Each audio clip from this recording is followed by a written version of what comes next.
Kursaniyên hêja.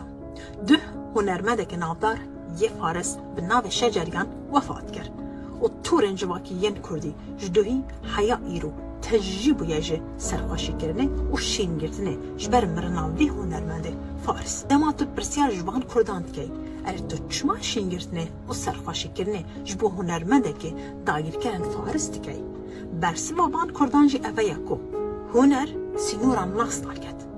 Baş eger tu ewqas huner dostî, eger tu ewqas huner nasî, eger tu ewqas dünya hunerî bê sînor naz dikey, ez dikarim ji bo te piştras bikim ku heya îro jî te navê vê bildî nebihîstiye ku yek ji mezintirîn müzik zanên dünyayê ye.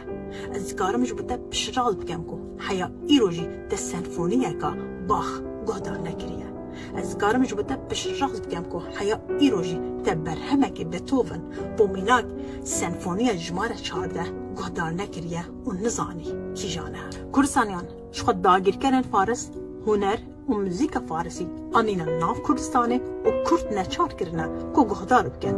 Ji xwe muzîk û hunera Şeceriyan jî berdewamiya van planên dagîrkerên Farisîn ku Kurd neçar kirine guhdar bikin. Kurdistaniyan eger Şeceriyan bi xwe jî hezir kiriba ku huner sînoran nas naket, Şeceriyan bi navdengtirîn sirot ji bo Îran nedigot ya ku heya îro jî serzimanê hemû pan-Îranîsta ye û Şeceriyan di hemû hevpeyvînên xwe de dupat kiriye û dibêje min muzîka Farisî ji tunebûnê rizgar kiriye.